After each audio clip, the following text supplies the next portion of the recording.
and we'll follow up with the latest national sports stories. Marcus Fitzsimmons will be on board to update us on what's happening in local high school sports. Maryville High School football will be on the agenda, and I will jump in and talk some UT football and then take a look at the latest college football playoff poll. We're happy you're with us, so let's break the huddle and dive right in. Donnie Moore and Marcus Fitzsimmons, good morning to you on this cold and blustery Saturday morning. Yeah, starting to look more like winter all the time. Yeah, and Christmas with all the decorations Definitely. up down here, down Maryville. You hit on it, Mike. Because you know what this is. Decorated. You know what today is. This is our last peaceful day for a couple weeks because next week we've got small town Christmas going on outside. Where we'll have a crowd of people in here joining us at Bluetick, and then after that we've got the Christmas parade. Parade's coming up then. Where you can watch our live stream and see the parade in the background. Man, we're going to be losing our concentration really bad here the last few weeks, aren't we? We sure will.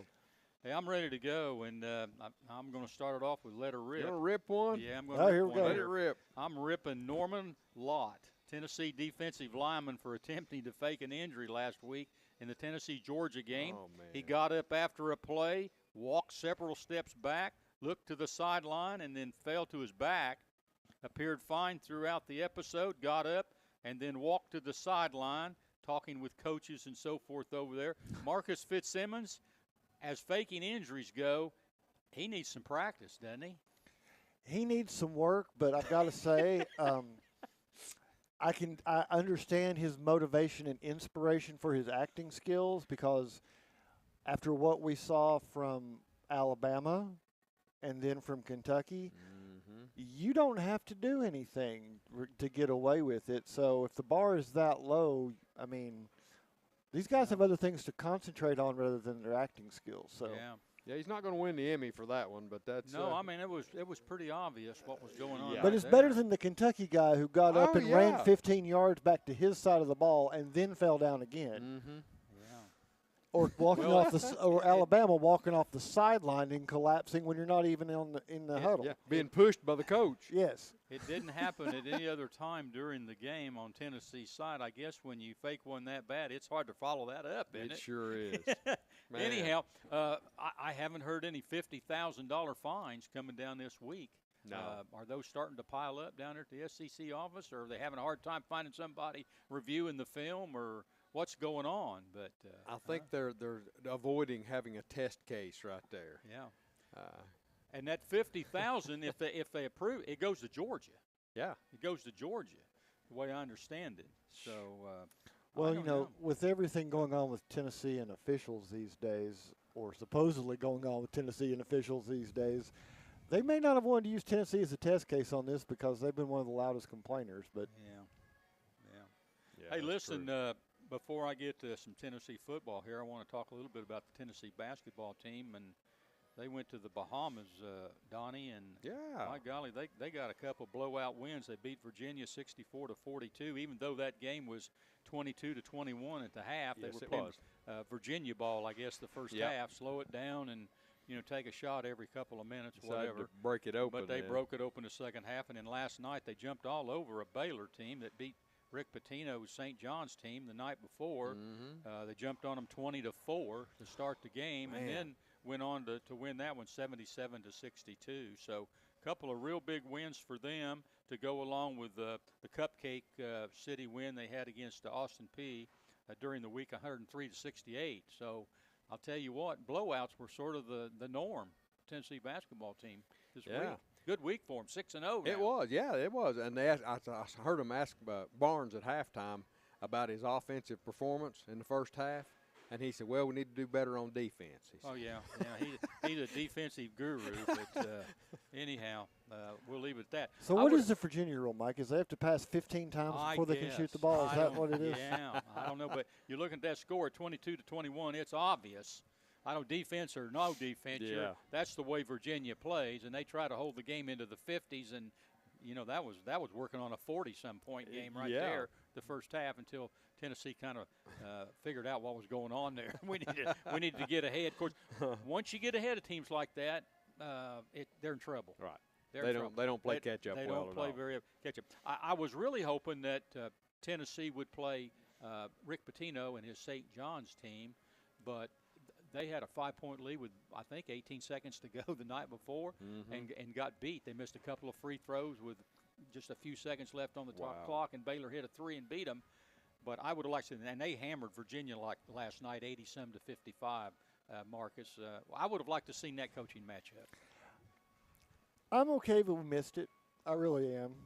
It might have been interesting, but I'd much rather sit. I wouldn't want to give up the way that they lost that game because it reminded me of the Duke Maryland game from years ago. Yeah. Where you think you're done and you've got it won, and it becomes that test case that every coach shows for the next 3 years of this is why we practice free throws. Yeah. For sure. I think Tennessee comes back home and plays. I'm hoping not out of place on this, but I think they play UT Martin. Yes, coming up next. So good trip for them. Good trip to the Bahamas. Did you all get trips to the Bahamas? No. Do you regret that became a thing after your time? That they was like, let's go to the Bahamas and play 3 games. We got 3 trips over there when I played, and of course you couldn't play as a freshman. Right. So we went my sophomore year. We went to California, played in the LA Classic out there. Michigan State, Houston, and Southern Cal was in that tournament. And then the following year, we went to Philadelphia. I didn't really care much for that one. We went there and played, and we played in the Palestra. Well, we were supposed to play. We were supposed to play in the where the Sixers play. Yeah. Okay. It wasn't the Palestra. It was the Spectrum, I think, at that time. Yeah. And they ended up putting us in the Palestra. The old facility, and it was a really good tournament. Of course, Villanova was in it, and South Carolina was in it, and some other teams. But we went there, and then my senior year, we went to the Holiday Festival tournament in New York City. See, that was the problem. So we had some good trips there. You did holiday tournaments. You went north. Yeah. Up into the winter. You're supposed to do these. The thing now is you go someplace that it's warm. Yeah. Except the one to California. The year after I graduated, I missed that trip. They went to Hawaii. They played in a tournament out in Hawaii next year, so I missed that by 1 year. But it was always nice to get away there and these were at Christmas time. So you were never able to go home for Christmas. So all 3 of those years I was on the road. The trade-off. Kind of the saddest thing, we flew into New York City on Christmas Day. There was nobody in the airport. Absolutely nobody in New York. Well, you remember it used to be that, these holiday tournaments, like it was Thanksgiving weekend for these things. Yeah. But I think they've ceded it to college football because college football is spread out over Thursday, Friday, Saturday now. And NFL. But like the college basketball, even next week, most of the college basketball is Monday and Tuesday and Wednesday. Yeah. It's a little bit on Wednesday, but there's very little Thursday, Friday, like we saw for a while there. It's kind of like college football is what's going to dominate. Yeah, yeah. Well, I mentioned the Lady Vols. They're 4-0. They got a win last Saturday against Liberty, Donnie Moore. We talked about that a little bit. Did. 109 to 93. Not a defensive battle right there, but and they've been off. They're going to be off for 10 days before they play Western Carolina on November the 26th, and that's a home game. And Marcus, that's a pretty long layoff here early, 10 days, I think. I don't know where they couldn't get somebody to play or what's going on over there. Well, remember there were some schedule changes that went on with the Lady Vols with some people that didn't want to play and some people that they were adding, because that was how they ended up with UT Martin, where they did a couple weeks ago when they ended up with 3 games in 1 week because they had to fit them in after they lost a game that was supposed to be played a week later. Yeah. So I just thought it was a little unusual this early in the year to take 10 days off, But I'm okay with it this time of the year, especially with the team this new, because it gives you a chance that they can go back and look at some of the things they've done so far that are working and what's not. And if you're going to start pulling something out of the playbook or putting something new in, this is a good point to do it. You can get it done and get it while the kids are actually here and are focused and not try to tinker. You don't want to tinker with things in January. Yeah. So if you're going to tinker now. Yeah. Well, let's talk about the Tennessee Vol football team. I guess what a week's difference. As we talked last week, everything was on the line. The SEC championship game, maybe the playoffs, and now here we are a week later, and I don't think it'll hold. But Tennessee's kind of looking into the playoffs now instead of sitting right there pretty with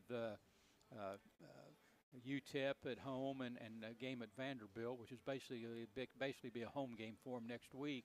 So they're going to have some help from somebody else, and we're going to talk a little bit about that later. But the Vols did go to Georgia last week. They lost 31-17. Marcus, they were up 10-0 in the first quarter. Everybody around here was feeling real good, and including myself. But after that, it gradually, and I'm saying gradually, went south. It didn't happen all at once. It just sort of Georgia just sort of chipped away, 17-17 at the half. But as we got into the third quarter, and you could kind of feel that our offense really wasn't producing the points, producing the big plays, that type of thing, that kind of looked like it wasn't going to be the night we wanted. Yeah. Josh Heupel in road games are the worst storyline of all time. I mean, you think about it. Tennessee's biggest road games, they have gone down. They've done it at Georgia twice now. They did it at Alabama last year. They went down, started fast, got a lead, made everybody feel good with a double-digit lead, and then disappeared. The offense disappeared for the last three quarters of the game, and you're like, what happened? Where you at? They were just clicking. And you can't tell me that they were like, oh, well, we just need to make this one little adjustment and Tennessee can't do anything.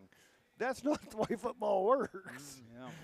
So I'm like, what happens? Because you start off with the happy ending and you end up, by the time you get to the actual end, the big bad wolf ate grandma. It's just not even fun. Yeah, that's true. Well, at 17 points again, in this day and age of football, 17 points is not going to win you very many football games. And this has been the story with this offense all year. Outside of North Carolina State and probably today, the offense has been pretty inconsistent, not putting up a whole lot of points. Even games where they got into the 20s, you don't feel safe with it. No, you don't. They won games by a touchdown or less than a touchdown. Maybe a field goal. You know, they've been close because the offense just hasn't been productive enough to put games away where you've been comfortable, and the defense has been able to hold you. But the defense against Georgia had its cracks. But I want to go. Well, it had cracks, but yeah. I think there is one. The ruling of the forward pass, and under the rules, it was a forward pass and was not a fumble. I think that did something to the defense because they didn't play the same after that when that turnover got taken away and given back to Georgia. That could have been a turning point. I think when they talk about this season, that play is going to be one that sticks out as no that people gripe about. And like I said, it's the right call by the rule book the way it's written now. I don't agree that the rule book's written correctly in that circumstance, but that's just the way it is. Well, I thought there was some big instances of the game. I thought that the offensive line did do a really good job of protecting Nico and receivers. We had some drop passes, and the big deal was Georgia. Georgia, on the offensive side of the ball, and really on the defensive side, third down has really been a bad down for them all year long. Offensively, Georgia was 8 for 13 on third downs in the ball game. Wow! And I thought that was a big statistic. And some of those third downs were big plays, Marcus. They were, yeah. And you know, you got to give Georgia credit for it. And oddly enough, which is completely opposite of what we were talking about a week ago, you got to give credit to the quarterback for making some good calls on some of the reads that he was making on third down that he had not been making for the last month. He played his best game since probably September against Tennessee, and he did it against a good defense that was playing well in many cases. Oh, yeah, he looked like the quarterback that the season hype was all about. You know, Heisman candidate. He looked like a guy who should be driving a purple Lamborghini around campus. It was almost he hasn't looked that way the If rest you've of the seen season. the guy quarterback in weeks prior, you'd think, who's out there in that uniform?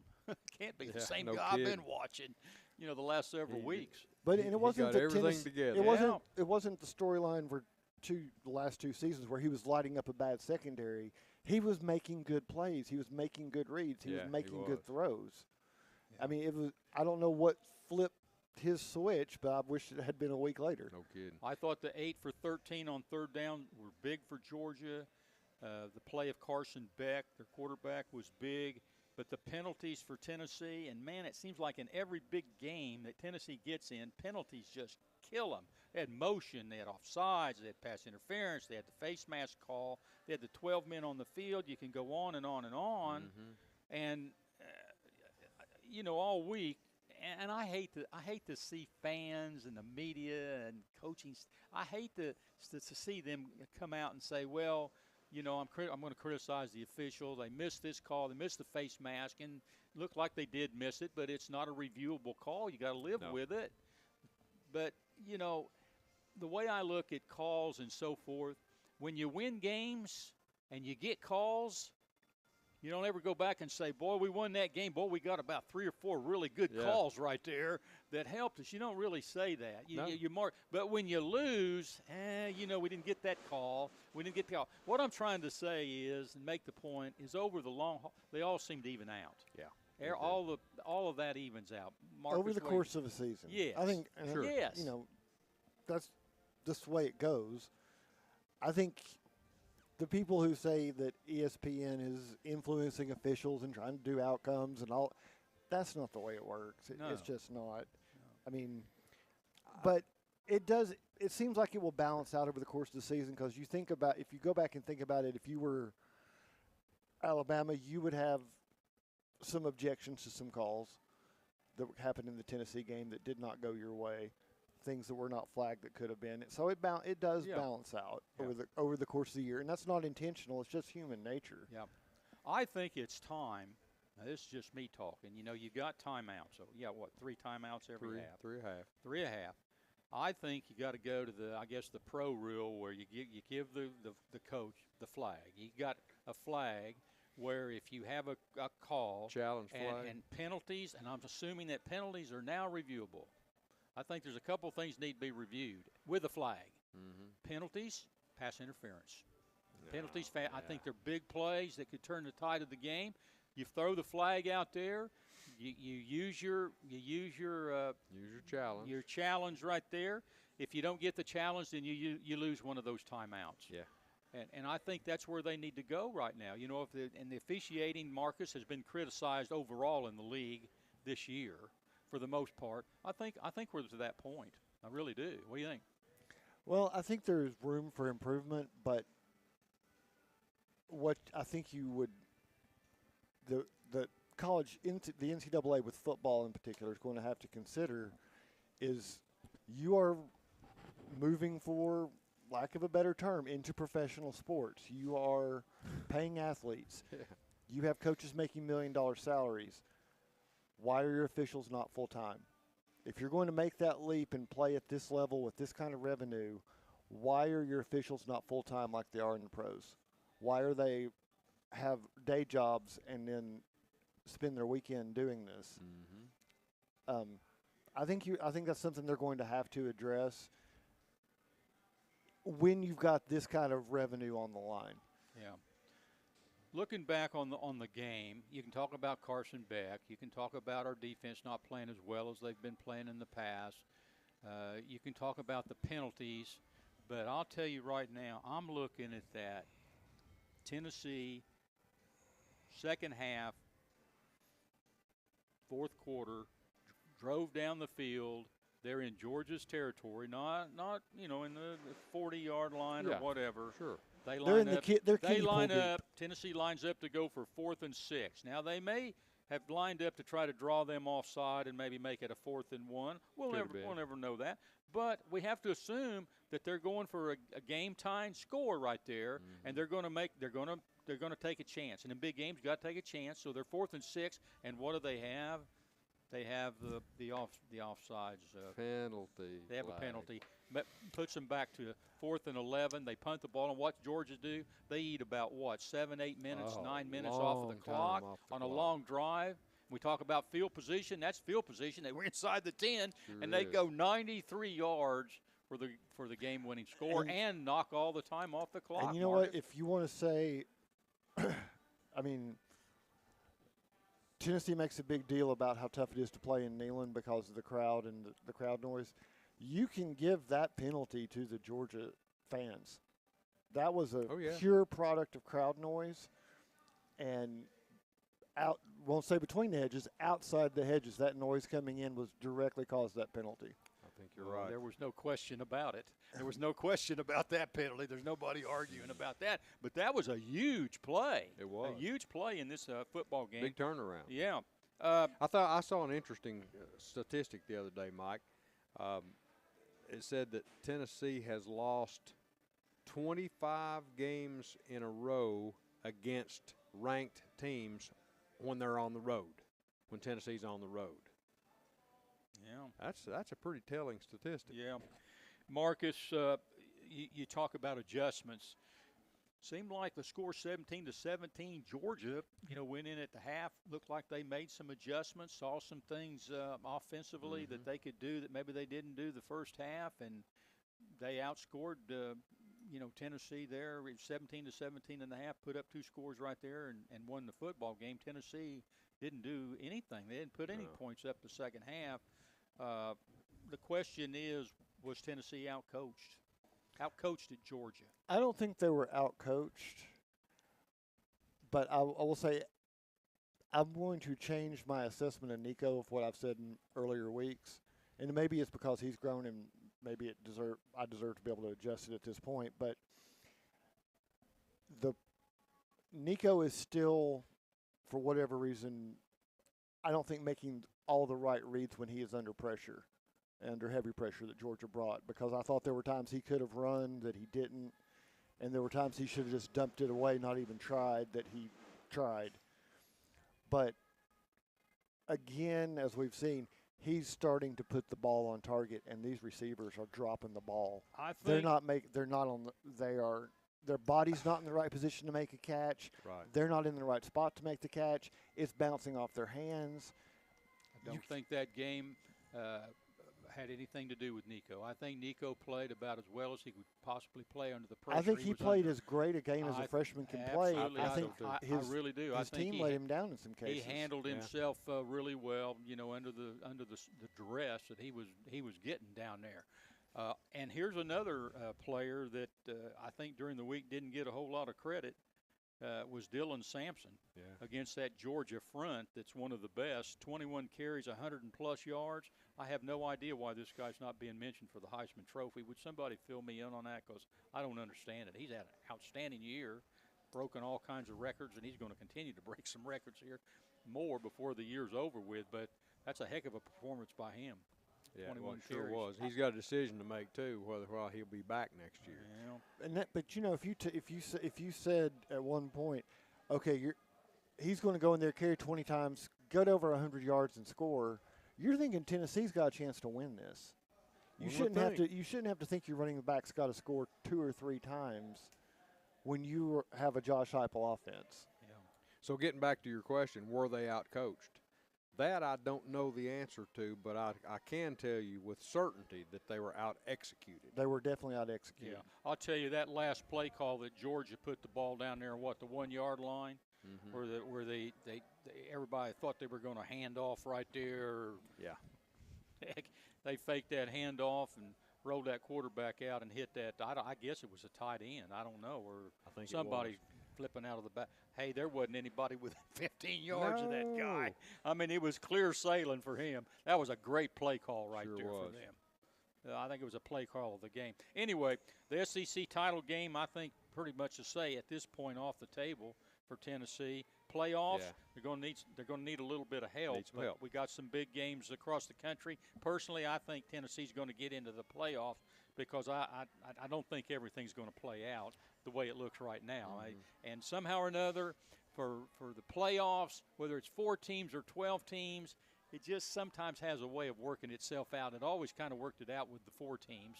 And I know that for years we thought, boy, they're going to have a real mess trying to find 4 teams right here as we get into the last few weeks of the season, but it seemed to all work out. So we'll see what happens. But we got 6 teams, Marcus, vying for probably 4 playoff spots. Texas number 3, Texas A&M number 15 in the country, Georgia number 10, Tennessee number 11, Alabama number 7, and Ole Miss number 9. And right now you're thinking Texas is probably going to get in. Georgia's probably going to get in. Alabama's probably going to get in, and Ole Miss is probably going to get in if they win out. So I don't know where does Tennessee go? I mean, where are they at here? Well, Tennessee doesn't control its own fate at this point. All it can do is win out, and that's all you want them to do: win out. Don't do big game, next game, let down today, and remember that Vanderbilt is a real team this year. Definitely. Yeah. But when you go from that, you list those teams. Texas and Texas A&M still have to play each other. I mean, they're still going to play at the end of the last game of the year. You still got an SEC championship game, and this is what I've been talking about all year, and even since they came out with this thing. The SEC championship game is going to be an elimination game because if you assume Texas gets in and wins that game, they're eliminating whoever they play. They're going to give them their third loss, and they are not going to make the CFP. If it's Georgia, there's going to be a lot of squawking about that because Georgia's played the best schedule in the United States, and they're done. They got UMass today at home, and they got Georgia Tech at home next week. Now, Tech's playing better this year, but they got them at home. And you got to think they're probably the only one that's going to win out, and they're going to be 10-2 at this point. Ole Miss has got Florida today, so they got some work to do against a pretty good Florida team right now that's playing a lot better. But they got Mississippi State at home next week, so a lot of these games, today's the day. Today's the day throughout the country. It is. Alabama's at Oklahoma. If they get by Oklahoma out there in Norman today, then they've got Auburn at home next week. Auburn not playing very well. Tennessee's got UTEP, and they've got Vanderbilt. You'd like to think, even though Vanderbilt's playing better, that they're going to finish 10-2. And Texas A&M, they got a big day today because they're at Auburn. And if they beat Auburn today at Auburn, hey, they're smelling it because they got Texas at home next week. And they could really throw everything in a quandary if Texas beats Kentucky at home today and they go to Texas A&M next week and lose to Texas A&M. We got a real deal here. We got a real deal going now, huh? So Texas A&M kind of controls their own. They may be in the best spot because if they beat Auburn today and they beat Texas next week, they're in the championship game, Marcus, aren't they? How do you keep them out? I would think so. Yeah. And, you hit on something, and I'm just going to mention this. We're so used to the reciprocal schedules where you've got whoever you play at home this year is going to be away next year sort of thing. Home and away. And that's not going to be the case in this new SEC format where you're rotating opponents. But if you're Vanderbilt and realizing what kind of season you were actually going to have and what kind of team you have, you got Alabama, Texas, and Tennessee on your schedule, but you got them all at home in Nashville. Yeah, that's true. You've beaten Alabama. You played Texas one heck of a game, and now you're going to get Tennessee for Thanksgiving. That doesn't look nearly as terrible as it might have at one point. Yeah. So and Vanderbilt's played. You talk about Georgia's schedule. Vanderbilt's schedule's been pretty tough too, huh? Well, really? that was when they were sitting down. Everybody was like, when they were like, "Who do you want to play?" Everybody was saying, "I'll take Vanderbilt." Yeah. Everybody's putting on their wish list card. Yeah. Well, that'll be a huge game next week in Nashville, and of course Vanderbilt today is down at LSU. And boy, they got problems down there at LSU. Yeah, they do. They got some real problems down there. LSU's a 7.5-point favorite tonight against Vanderbilt at night. Goodness. Figure that out, huh? Well, night game didn't help them last time, so. No, it didn't. Oh. I'll kind of be watching that game today. If Vanderbilt was happening to go down there and beat them, that would make that game in Nashville real interesting, wouldn't it? It would make it very interesting. Yeah, it's going to be interesting enough, but it's going to. But congratulations Tennessee, because this one's at least been on the books for a while. No, it's not going to be on regular television. This is their streaming game on SEC Plus. But for the fans, you finally get to go to a game that kicks off before it gets dark. Yeah, and I think it's the first one this year. Yeah, it seems like all of them have been. What do you call them? Twilight to midnight games. Yeah. So if you're going to get that game, why not get it now where it's in the 50s and it's going to be nice and you get done and not have one of those in the 90s? But I'm glad we've got two. Yeah. At 1 p.m. today and a noon next week. So go over there, enjoy yourself. The game will be over early. go home and watch some really good football today on television with some really big games. Hey, we'll take a timeout here. When we return, Donnie Moore will provide high school playoff football scores and news from other sports from around the area, and veteran sports writer Marcus Fitzsimmons will join us with his feature Market Down. You're listening to the Goteez Sports Page, Blount County Sports Voice, and now stay tuned for the best in local sports. For over 90 years, Anderson Lumber Company in Alcoa has proudly served and supported our local communities. Locally owned, so the money made here stays here. Whether you're renovating a kitchen, bath, new floors, doors, or windows, Anderson Lumber is so much more than a lumber store and can take care of you from design to install. We welcome you to visit Anderson Lumber in Alcoa for all your home's needs, or shop over 67,000 items online at AndersonLumberCompany.com. Anderson Lumber since 1925. Aubrey's is known for real comfort, real food, real good. But remember, Aubrey's is also really into Blount County. Aubrey's Maryville has been a strong supporter of local schools and sports programs for more than 15 years. From baseball to football, dance teams, and marching bands, Aubrey's has helped schools and youth programs generate thousands of dollars. It's easy for us to do because it's the right thing to do. So the next time you're looking to choose a place to eat, we hope you'll choose Aubrey's. Real comfort, real food, real good. See what's on the menu at aubreysrestaurants.com. Welcome back to the Goteez Sports Page, and it's time for Donnie Moore to be up and talk a little bit about high school playoff action. And Donnie, it's getting down to the nitty-gritty, and we still got a couple of Blount County schools in, don't yes, we? we do. Things are winding down. And they got big wins last night. You're going to talk about it, but sure. They're going to got to put some traveling music on because they're going to be traveling next week. That's it. They got to go. They're both bottom of the bracket teams, and this is an even year, so they got to travel. Yeah, go to semis. it. Go to it. Thank you, sir. Let's get started with our Mandy B. Street Realty local scoreboard, brought to you as always by Mandy B. Street Realty. In the TSSAA Prep Football Playoffs, the quarterfinals round was last night, and like Mike said, we've got two local teams still in the thick of things in vying for state championships. In Class 3A over at Alcoa last night, the Gatlinburg Pittman Highlanders came to visit, and pretty good football team. They're not the team that we saw last year that had 3 Division I prospects on it. Absolutely not.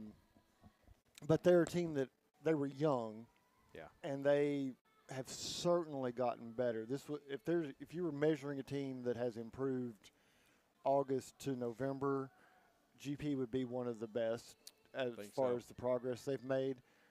Unfortunately, they were playing an Alcoa team that started at a higher point and has made just as much progress. You're right about that. Anyway, it was a track meet from the first. What was halftime score, Marcus? Halftime, it was 38-0. 38, yeah. But remember, we ended the first quarter at 7-0. Yeah, 7-0. Alcoa put up a 31-point second quarter where everything that GP tried went wrong. Yeah, you're right about that. That's true. But it ended up Alcoa 52, Gatlinburg Pittman 7. GP scored on mop-up duty. But, it is what it is. Alcoa's a juggernaut. Their little back impressed me some. I'm not sure I see what Kentucky saw in him to offer a sophomore this far out. But he got 120 yards. He did. Which is actually a little bit impressive when you consider that GP only rushed for 104. Wow. That the rest of the team was minus 16 yards or minus 20 yards rushing, where he had 120-something in that touchdown against the reserves. And we talked about this last night a little bit. I think that Alcoa was determined not to let Maples beat them last night, or at least let them in the ball game. That's very true. That's who we're talking about, the Maples kid, sophomore. They were definitely set up to prevent him from going up the middle. His only success was really getting to the outside and going up he could get to the sideline, he could get a little bit of space there. That was where he got most of his yardage last night. But he wasn't getting it up the middle, and I think Alcoa played a little soft on some things to make sure they stopped him, and it worked because GP ended up with 162 yards for the game. They got 76 of those on the game's final drive against the reserves. So basically, they had 86 yards that they gave up against the first team. So that's a good defensive effort. You're getting what you want. You're exactly right. But that 31-point quarter, I mean, we saw. Yeah, that was dooming. Alcoa's only really long drive outside the opening drive came to start the quarter. Then you had a block punt that set up a 6-yard drive. Yeah. And then you had basically a short punt that Alcoa took 3 plays with 2 big, huge chunks from Graff that turned into a 3-play drive, and you're up 3 scores. Then you have 2 3-and-outs, and Alcoa turns both of those into 3-play drives. Sure. And then just for fun, with 30 seconds left, they pick up 20 yards and kick a 38-yard field goal. So, I mean, GP went from being in good shape to make this a controllable game that they might give themselves a chance to going into halftime and down at mercy rule. Yeah. And running clock. What do you do at that point? So, and Donnie, we saw a play that I have never seen before last night. Me too, and I know exactly which one you're talking about. If y'all were watching the second half of this, and if you haven't seen it, you should get on NFHS On Demand and see this play. I'm hoping Two Height might be able to put it up on Facebook later today or this weekend. But Thomas Manu, and first let me correct this because we had it wrong on several of the broadcasts. Manu, not Eli, got in there to block that punt in the first half. Okay. We thought it was one of the Eli's, but it was Manu who got in there and blocked that first punt to set up the 6-yard drive. In the second half, it was a high snap for the punter, so it went over his head. He turned around to get it, and Manu flattened him, but he didn't have the ball. Yeah. It had rolled out of his hand, and the up back had it. Manu got up. Who was the quarterback, by the way? Yes. Manu got up from after leveling the kicker and chased down the up back and tackled him for a loss. I mean, he made 2 stops on the same play within like about 10 yards. Yeah. And, you just like, that was just one of the most athletic plays I have seen from somebody who was out playing on on kick coverage. That's what you call a hustle play right there. Just congratulations to him for some great play. But definitely. Y'all talking about plays. I watched the Georgia Tech North Carolina State game the other night, and if you go back to the Tennessee-Florida game, Florida scored right at the end of the game, and there was a discussion whether to go for 2 points or to kick the field and go into overtime. And they came out in a formation where they put like 4 or 5 guys over here on the sideline, and then they had the center and the quarterback, and there wasn't hardly anybody up on the line. I remember that.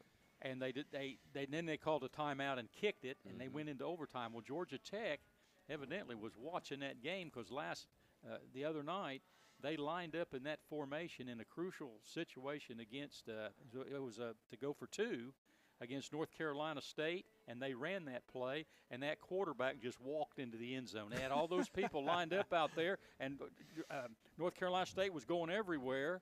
They hiked it back to the quarterback, and there was nobody on the right side, and he just walked into the end zone. So big plays. Yeah, so, definitely. Yeah. And Donnie, you touched on this one, but Alcoa wins, so they are headed to Sequatchie County. Sequatchie County, who beat Meigs County last night, 35-27. Is that a 2-lane road into Sequatchie County? It is. Dunlap, Tennessee. Gosh, where is that?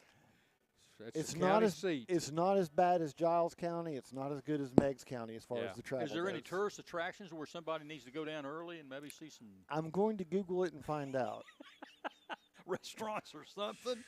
I'm hoping there's like a small town festival or something to make it worth. I can go early and have something to do on Black Friday.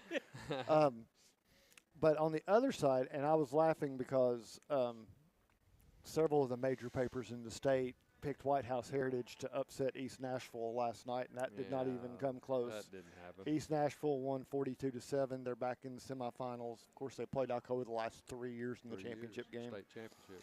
And then on the far side in Memphis, Westview won 28-14 over Covington. And I think, Donnie, we've talked about that Westview throws it all over the field, but their defense has been a little bit suspect. Yeah. But it was a lower scoring game than a lot of people expected. I think most people would have said over-under on that was like 70 or 80 points, so it's only 42 on the net on that one.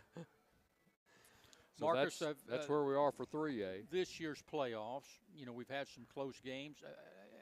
Do you feel this year, as playoffs go, has been a better year as far as parity, taking maybe Alcoa out of the scenario? And I think your higher classifications, 5A and 6A, have really delivered good games, and a couple of the 4A games have really delivered. When you get down to 1A and 2A, the discrepancies in how much impact one player can make in a game is so much greater that you tend to see blowouts. Even like last night, we had a lot of mercy rule games in 1A and 2A. I think almost every one of them was. But like with 5A and 6A and you know, Coach Nick said this earlier in the week. There were 8 teams in each classification going in last night, and not one of them thought they were going to not be one of the 4 playing on Thanksgiving weekend. Yeah. And they probably all practiced well. They probably all had good weeks. They probably were all confident going into those games, and half of them are not going to be playing this Friday. Yeah. Well, I watched the West Sevier County game last night, and I'm telling you what a great game that was. Went into 2 overtimes. And where it left me after the second overtime was both these teams have got good field goal kickers. Things are better than they've done in the past. And I talked a little bit about Donnie before the show, but I think maybe in that overtime they need to put the ball on the 20-yard line or the 25-yard line instead of the 10-yard line. I think that it just looked like last night that game could have gone on forever and ever and ever from the 10-yard line. It hasn't happened yet, surprisingly, in high school. I think we're bound to see one of those LSU Texas A&M games where it may make them change the rule at some point. But even like West had that overtime game to open the year with Bearden, where we went 3 overtimes, but it really wasn't that many scores in the overtime. Yeah. So I'd kind of like to go from the 20 or 25 and put the kicking game back in it, you know, where you could kick a field goal and you know, and then still have a chance. I think if you kick a field goal inside the 10, you know, I think that's going to work. The rules set up that way because I think when you see it with teams that size, you're generally going to have a kicker of merit. Whereas if you have that's the same rule, but if you have that in a Greenback Coalfield game, there's no guarantee either team is going to have a good kicker. So I think that's why they do that rule so that it's easier to score and let it come down to some of those things. Just got a text from our old friend Charlie Paleo, and he's done his homework, done a little research. He says Dunlap, Tennessee, is the hang gliding capital of the world. Oh, good. Marcus, you can go down there and try that out. Maybe they got a deal where they'll put you on one of those. If Charlie will meet me there. Yeah. If Charlie can drive up from Georgia close and to meet where me. Charlie lives. I don't know. I mean, it's probably as close for him as it is for us. We could go down there and try that Friday morning before the game. Yeah, you'd look good on a hang glider. Right up to the point of the crash. I look real pretty right up until we hit the ground. Yeah. But and you, Mike, you touched on it with 5A, but there were just great games there. Because Sevier County, I think this is as deep as they've been since their state championship run, probably 20 years ago now. Yeah. And then they're going to be playing Oak Ridge. And with Sevier County, they've got telephone calls into every one of the cardiologists. I'm telling you, every one of their games have gone down, it seems like, to the last play. And last night they stopped West on the half-yard line to win that game last night. So I'm sure there's a lot of cardiac problems over there. I would say you're right. And then you've got, like I said, Sevier County plays Oak Ridge. And they'll be going to Oak Ridge. And Oak Ridge is one of those teams that's come on here at the end of the year. They were really struggling there. As they've gotten healthy, they've gotten better. Yeah. Sure have. And then Page and Springfield are on the opposite side of the bracket, 2 teams that we've seen quite a bit of. So, like I said, 5A is competitive. And Donnie, you want to talk? We've got some special let's- guests coming a little bit later, but let's go One ahead of and them was talk trying about to it. get in there just a minute ago. At the Did you front lock door. him out again? They always lock him out. Oh, well, Bluetick does that occasionally. Yeah, but anyway, let's move on to 6A. Maryville hosted Bearden last night, and you know, a lot of people were kind of looking forward to that game. Thought that Bearden might give Maryville a run for their money, but didn't quite end up that way. Maryville wins 41-20, but at least Bearden put up 20 points against them. Well, you know, we were curious about that one because, you know, the first time they played, everything went wrong for Bearden. Yes. And they were down in a 28-point hole in the first quarter because they fumbled twice inside their own 20 to start, or 3 times inside their own 20, really, to start the game, 3 turnovers. And then they played even with Maryville the rest of the way, and it ended up being like a 63-35 game, which would have been even after you take away the 28 points they spotted them. So you were curious what was going to happen now, and you know, Maryville played well, and Bearden, thankfully, and I don't think most people are going to realize this, but if you remember back to the Alcoa game, back real early in the season, Yes. Bearden lost their quarterback and had to go to the backup for a 3-game stretch, and that quarterback came back in the Maryville regular season game and has played really well ever since that Maryville game, last 6 games. And then he got hurt again last night against Maryville, and they had to go back to Drew Parrott.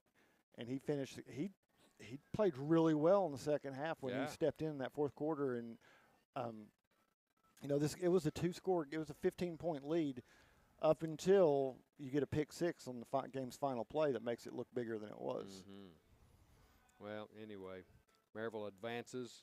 They must travel for the semifinal game to one of their old nemesises, Oakland.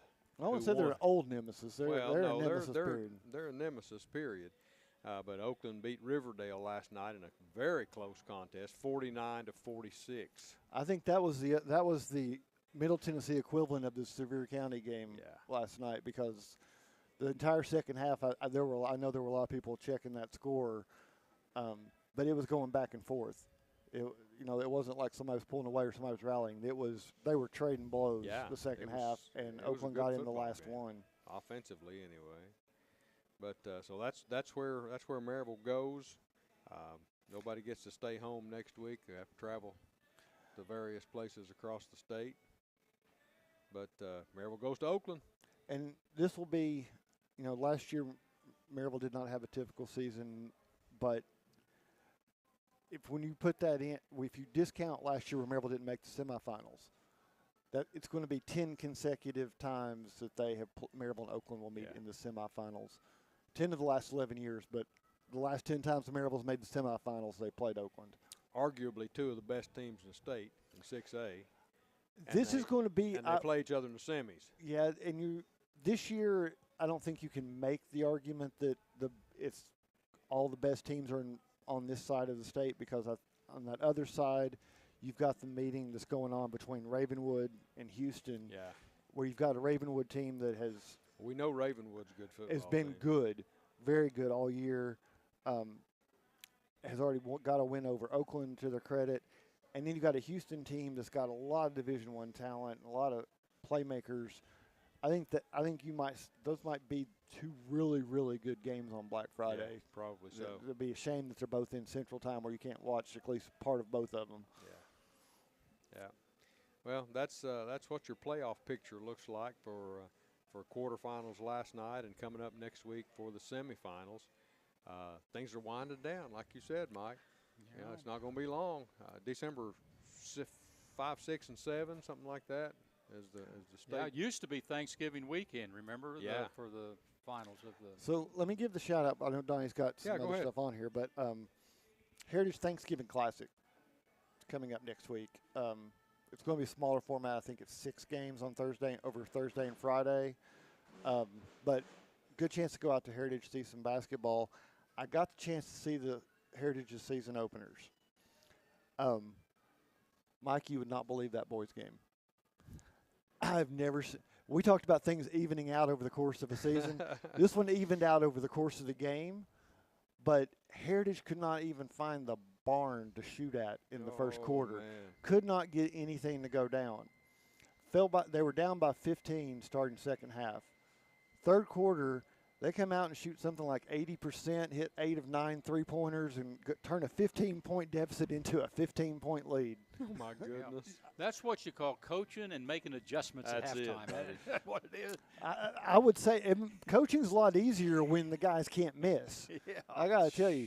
And the bad thing, they were playing Kings Academy. The bad thing for Kings Academy is their entire offense is predicated off transition. Well, when the other team's not missing, you're not getting anything to rebound. No, you're not getting And there is no transition. And the second half, Kings Academy had 1 rebound. The entire second half. Yeah. Because Heritage just wasn't missing, and they were doing such a good job themselves policing the boards. I mean, it was a good win for the Mountaineers to come out and do that against a very athletic team. Lady Mountaineers did what they were supposed to do. And it was a good thing because Kings has 2 fairly good-sized posts at I think 6'4" and 6'5".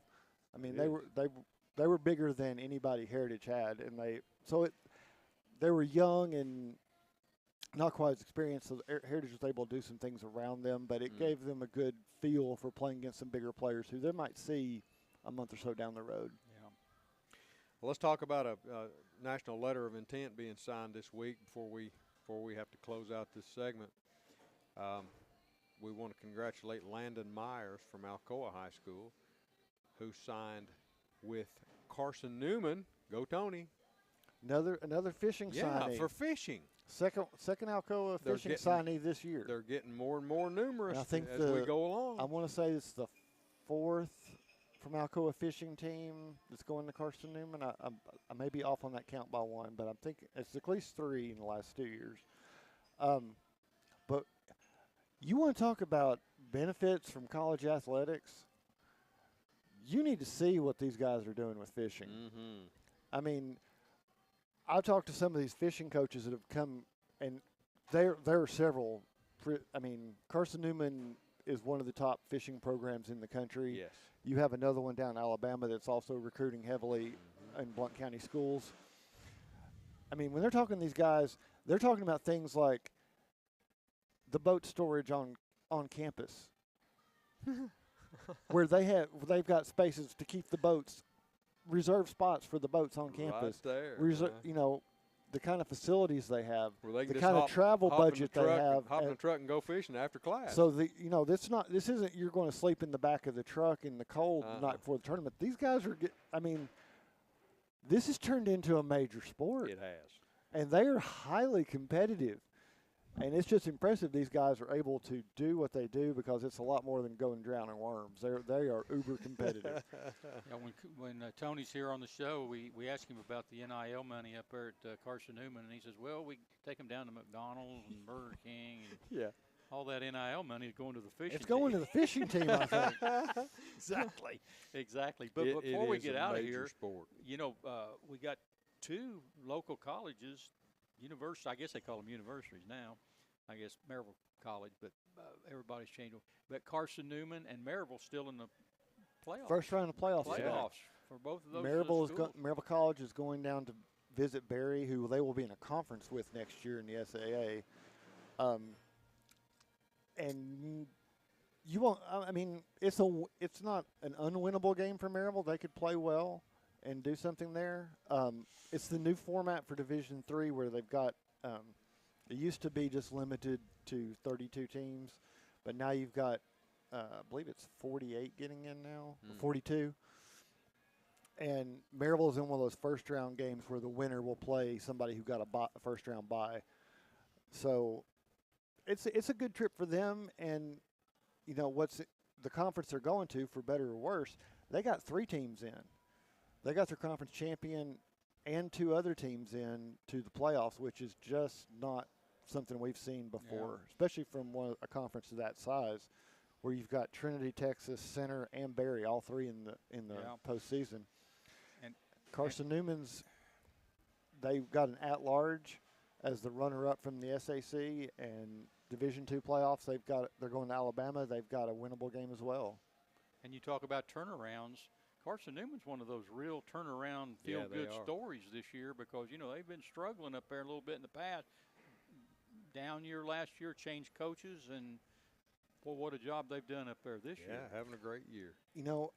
They've only really been stopped one time this year, and that was in the championship game, basically, where they weren't able to get yards in the ground.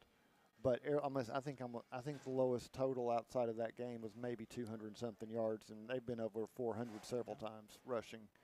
I mean, that's great. It's a run. It's very much what you see from Navy and Army doing right now. That's what Carson Newman plays right now.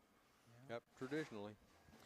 Well, that's going to do it for the Mandy B. Street Realty Local Scoreboard. I want to let you know that you're listening to WKCE 92.5 FM and 1180 AM. Mid-Century Radio. Let's just go ahead and turn it straight to Mike and hit the break because, we pretty much marked it down right through there. We've covered it. We've covered just about everything we need to cover. So, Mike, get us to break. All right, it's time to turn the page, and next up is the Anderson Lumber Company Player of the Week segment. You're listening to the Goteez Sports page, and now stay tuned for the best in local sports. The Roger L. Newman Company began in 1984 with a vision of providing Blount County with excellent heating and cooling service. Mr. Newman also wanted a real business. No gimmicks and no high-pressure sales. They just fix it or replace it. They want to stay within your budget and make you comfortable. Their motto still stands true today. Call us first, we'll be there. Call Roger L. Newman Company at 982-5446 or visit online at rogerlnewman.com. Cooler temperatures are approaching. Upgrade your furnace now for as little as $50 a month. For over 50 years and 3 generations, the people of Blount County have trusted Stevenson Tire with their vehicles and their families. Our mission has always been simple: to provide quality products at reasonable prices with exceptional customer service. Featuring tire products from Michelin, BF Goodrich, Uniroyal, Bridgestone, Firestone, and Yokohama, Stevenson Tire also offers alignment and brake services at affordable prices. Stevenson Tire Company, 2411 East Broadway Avenue in Maryville. Call 983-1621 or online at stevensonTire.net. Welcome back to the Bluetick Tavern in downtown Maryville. This is Mike Edwards along with the rest of our broadcast crew, and now it's time for the Goteez Sports Page Player of the Week segment featuring Daily Times senior reporter Marcus Fitzsimmons, sponsored by Anderson Lumber Company, where quality service is always a priority, proudly serving Blount County for over 75 years. And, Marcus, we've been talking about the playoffs, and you got a couple of guys in here, and let's further the discussion. It's all yours, guys. Nice segue. Yeah, I mean, I don't know if their ears were burning over there as they were waiting to come on the air with us, but we were giving them some praise. And I'm going to do something unusual. I'm going to let them introduce themselves this time. So, guys, I want you to wave at the camera, tell people your name, what year in school you are, and what positions you play for Maryville. All right, well, I'm Max here. I'm a junior, and I'm the kicker on kickoff, and then I play defensive end and some tight end. Some tight end. Okay. Yeah. And? I'm Nolan White. I'm a senior, and I play safety and receiver. All right. So, Donnie, I'm gonna hit you up with a trick question here. All right, lay it on us. So, most people, when they go around, they run into a little problem. They say, "Can I borrow your Swiss Army knife?" Yeah. In Maryville, they say, "Can I borrow your Max here?" I like that. That's what they do. He's the Swiss Army knife of the team. For the folks who weren't listening earlier, maybe joining us now, Mac, you didn't drive the bus because y'all didn't go anywhere, but kickoffs, you get a pick six touchdown to end the game. Yeah. You get a go ahead score on a receiving touchdown. You didn't get in Bearden's huddle, but you spent enough time in the backfield, you might as well have. Just feeling good last night? Did somebody give you some special Wheaties? I mean, what was going on last night? I mean, honestly, it was just, I think I just played my game like coaches have been telling me to all week, and like the rest of the D-line and just the rest of the defense, like they were just giving me time to make those plays, and I was just there when the ball was there, making those plays. So if you had to pick, like if you think about this, 10 years from now, when you all get together and somebody mentions that game, which one of the plays is going to be the one you talk about? Because you got quite a few to pick from last night. I hope it's that pick six. Honestly, I think it is going to be the pick. Like, that was just the icing on the cake. And I was, like, tempted to just lay down and just call it a game and be done. But I just wanted to get that. No defensive lineman just lays down with the ball in their hands in that situation. That wouldn't have been right. How big did your eyes get when you got that ball and saw the field in front of you was open? I was like, the adrenaline rush was just like, it was like huge and crazy, and I was like, all right, I guess I'm not laying down, I'm going all the way. And so, like, it was just crazy. Now, did anybody catch up to you? Did you pick up some blockers along the way, or were you just trucking with an empty backfield? I think I was just kind of chipping shoulders, and I don't think I had any blockers at all. No, I was just going as fast as I could. He was gone. Now, you had a great view of it. Oh yeah, I stood back there and I saw him catch it, and I was like, "Oh gosh, he's gonna fly down." And I'll ask you this: you all came in preparing for one quarterback that you'd already seen once this year. Mm-hmm. By the end of the game, you're facing a second quarterback who you had maybe a little bit of film on for his 3 games. Did that change like what you all had to do defensively when Bearden had to change quarterbacks? Not really, because the D-line they were just so persistent in getting in the backfield. So it was more scramble drill than anything else. So it's what we had practiced all week was scramble drill. Now, credits to Drew Parrott, great quarterback. I think he found more people open than the other guy did, and that dude's also a great quarterback. But I think they looked more like a Bearden team when he was in the game. So we were talking about this. Mm-hmm.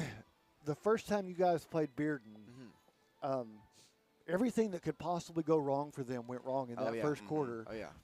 And then they played really well. Oh, yeah. The rest of that game. What were you guys expecting when you came in? Like, what was the conversation like this week about rematching against this team who had some locker room material from their own mistakes coming into the game? Well, they weren't going to spot us 21 points. Mm-hmm. We knew that it was going to be a battle. We knew it was going to be a dogfight. And we watched film. We knew that they played their best football in the last 3 weeks. Sure. So we knew that it was going to be a really good game. So we watched film, practiced hard, and before the game, I told everybody, "It's like, look, boys, we can lose this game if we don't do what we're supposed to do. But if we do our jobs, we'll be fine." Mm-hmm. Mac, the success you all had against Bearden defensively in the first meeting, especially in that first quarter where there were all those turnovers that got forced. Mm-hmm. Were there things you were looking for on that line that you felt like you could – battles you felt like you could win if you got those kind of matchups? Honestly, if I could their right tackle, like, he's a sophomore, but so he wasn't the greatest. And every time I got lined up on that side, like, I just got a little bit of a smile because I knew, like, I'd be able to beat him a couple of times other than the left tackle. Like, I'm not going to say anything, but 76, he's pretty good at getting away with that. That's part of the game this day is get away. Wow. Just don't be obvious about it. So, in that, I don't know, what do you want to call it, the corkscrew that comes out where you do the kickoffs. How in the world did you get involved with being the guy that has to do kickoffs? Well, I'm gonna get the praise from my mom on that because she always wanted me to be the kicker and not get my brain hurt. But it's all started back in middle school, and mamas are like that, huh? Oh yeah, but clearly that didn't work out because of my size, and so started playing other positions. And when I moved here from Idaho, I told them I was a kicker, and I think it was my first JV game. I had a couple touchbacks, and they're like, "Shoot, come play up on varsity for us because we need a kicker who can do that." And so ever since then, it's been history. Well, we've got another kicker here in the room, Donnie. We do. So it's not as easy as he's making it sound as far as being able to do the kickoffs. Of course not. It takes a lot of work, a lot of reps, a lot of practice. Mm-hmm. And to quote our old friend Lon Hersman, confidence comes from repetition. So we know you can put it in the end zone. I think everybody knows you can put it in the end zone for a touchback.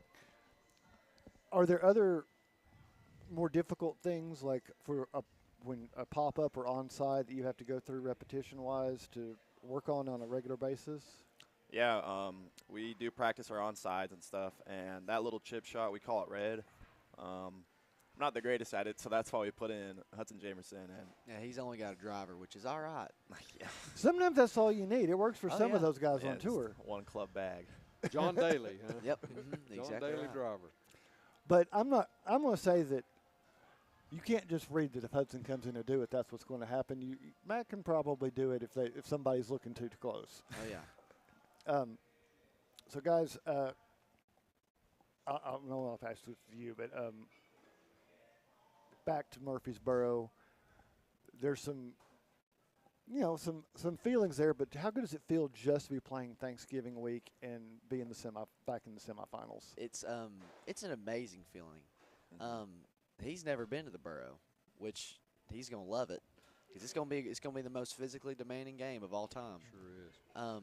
And I've been here since I was 2 years old, and I've been running around the field since I was like 6. And I've seen teams play at Murfreesboro. It's one of the most physically demanding games ever. And I'm so grateful to go back. I mean, and I've got my dad, my uncle, my cousin that's coaching me, and it just feels so great that my senior year I get to go back to the Borough and play for and go to a chance for state championship. Wonderful. Well, see, I think the thing that Maryville's missed, like most last year, which may have hurt, was not having that pancake breakfast on Thanksgiving morning. Exactly I mean, right. They want That that had breakfast. become 16, 17 consecutive years, something like that. So not to have that was kind of different last year, right? It was a weird feeling. It was the first time me and my dad got to go to watch an actual football game. We went and watched Powell and West. First time ever we'd gotten to go see another football team that wasn't Maryville. So it was a strange feeling. How does that work? Did they feed you before practice or after practice? Well, we'll go practice, and it's early in the morning. And it's cold, and we'll walk in there, and we'll watch a video or something. Coach Murphy, I think y'all know Coach Murphy. Yeah. Yes. He'll put on a video, and we'll be eating food, and then we'll do a little prayer, and then we'll leave, and we'll go cook our Thanksgiving. So do the dads still cook that? Do the pancake, or has it gotten more sophisticated? I think since it's then? gotten more sophisticated. I think I can't remember who does it. I think it's one of the freshmen who has a dad that does it, and it's good food. So yeah. Well, guys, you've got Oakland. We were talking about them. They had a dogfight last night with Big Riverdale. It's a team that's been consistently a couple spots ahead of you guys in the polls. You've been down there before. You've come away with wins. You've come away with losses down there. What's kind of the sense of going into this game for the semifinals? Not that I'm asking you to put anything out there for the locker room wall. not. I'm just saying, how do you guys feel going into this game? We can beat them. There's no doubt about it. They got flaws, we got flaws, but if we do what we're supposed to do, I think we can beat them.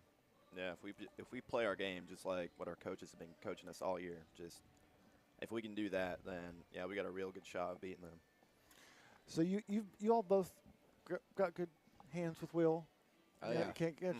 So maybe not his most efficient game last night, but the passes he did complete, a lot of them went for touchdowns last night. Do you just feel like whenever he gets you the ball that he's going to get it to you in the right place? Oh yeah, there's no doubt about it.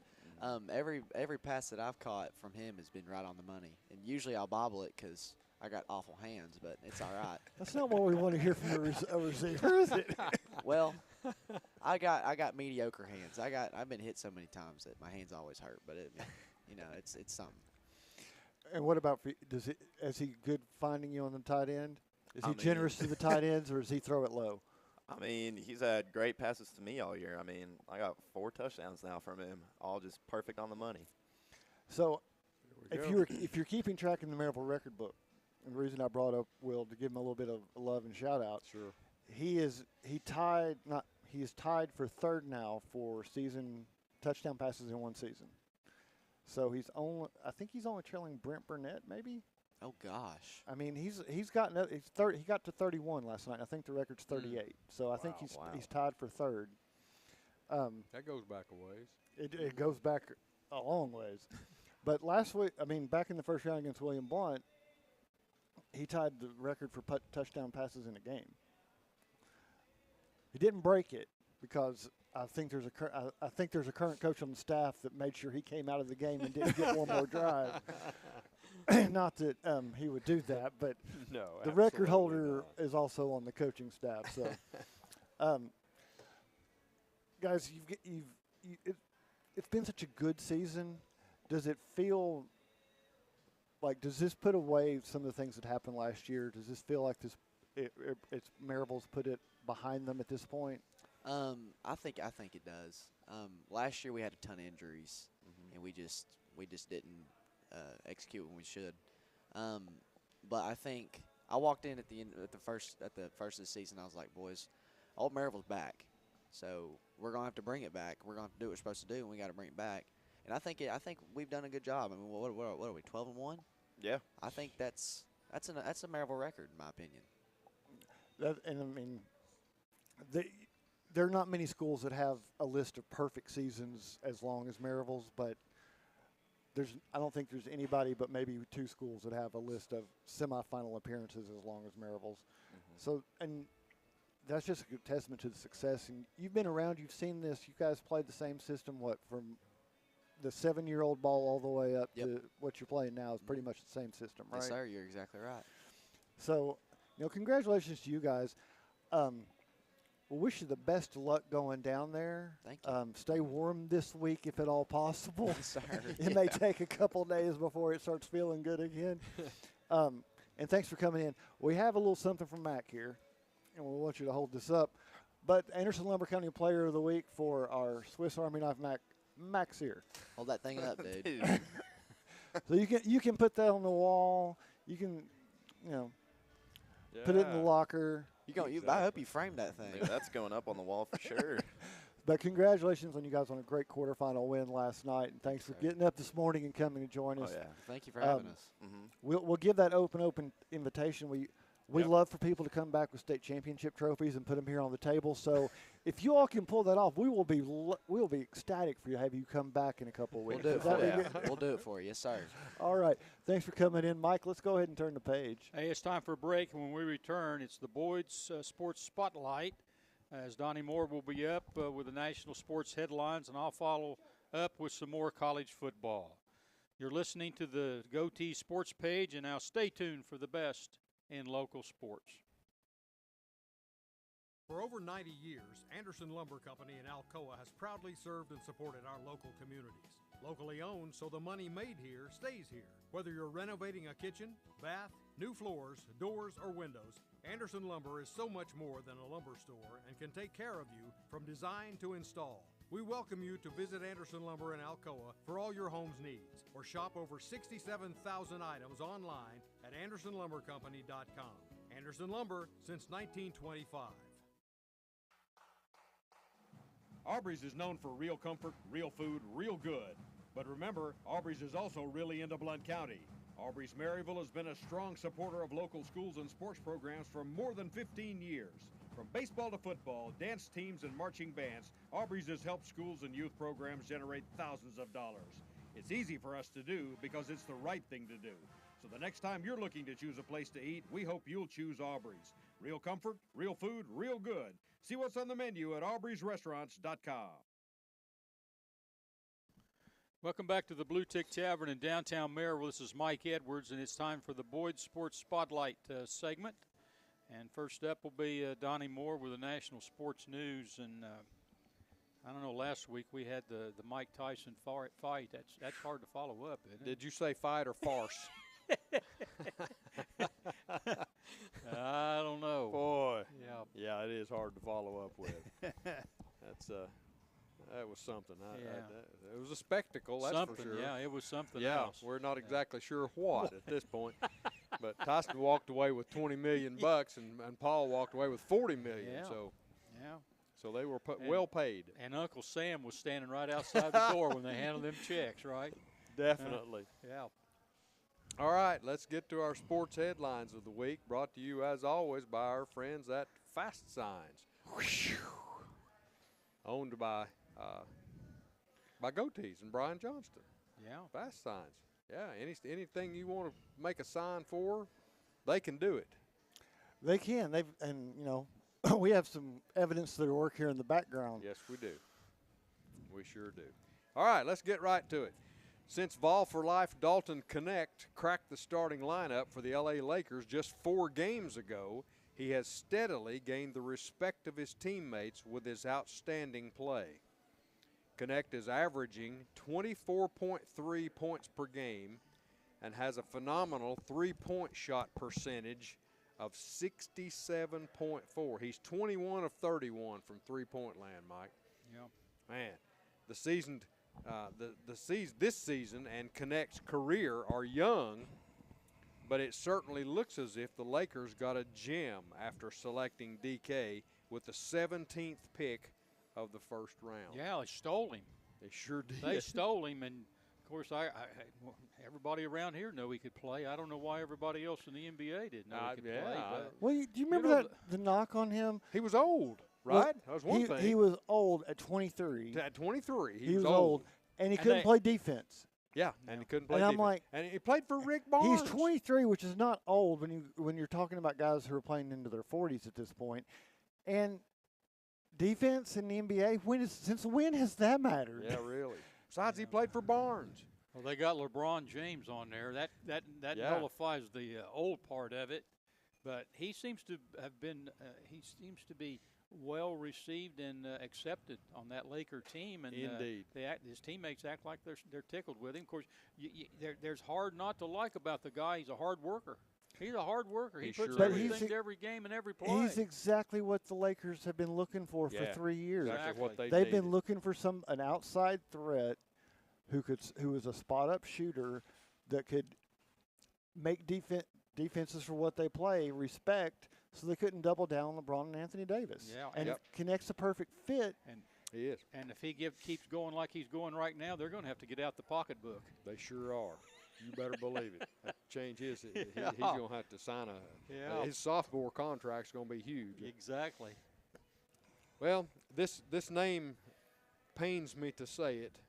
Then don't. But Gino Auriemma is now at the top of the heap in wins for NCAA Division I basketball coaches. The record of 1,216 games previously held by Stanford legend Tara Vanderveer was surpassed Wednesday when the Yukon Huskies topped Fairleigh Dickinson 85-41.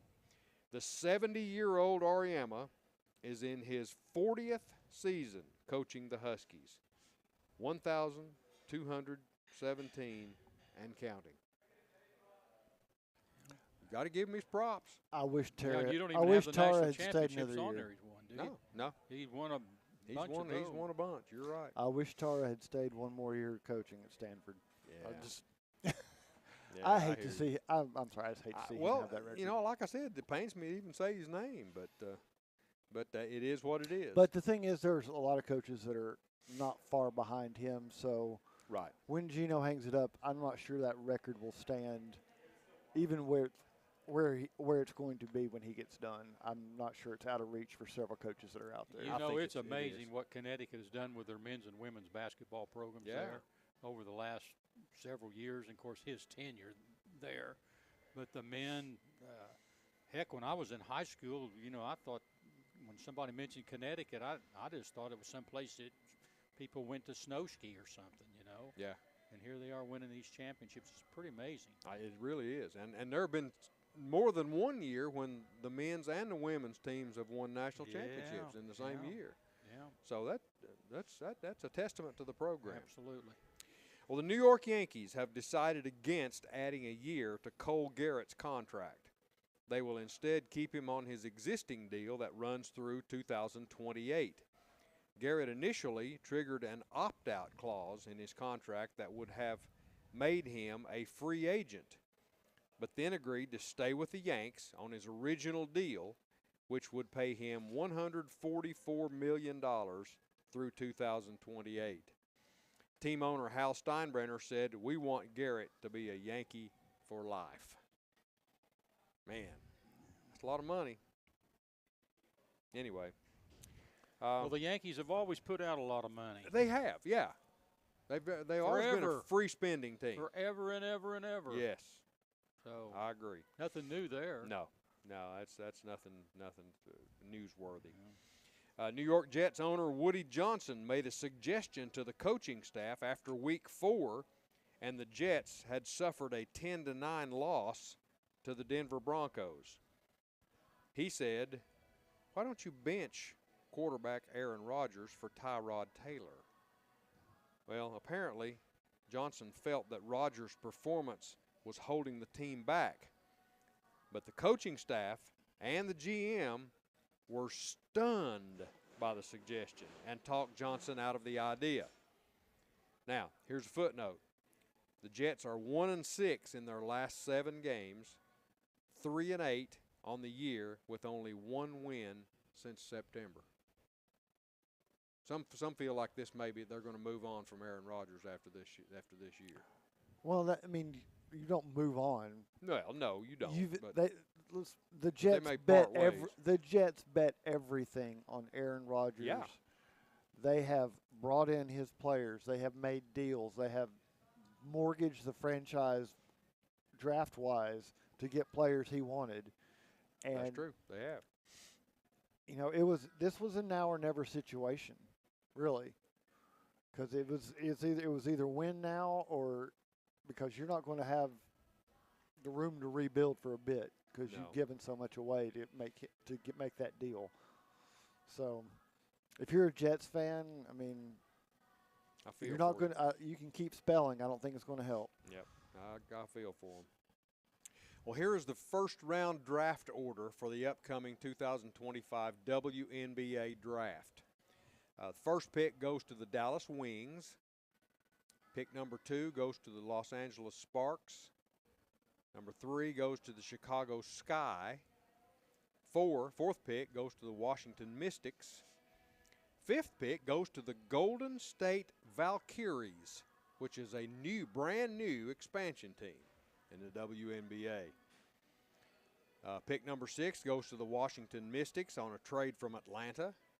So that's 2 for them.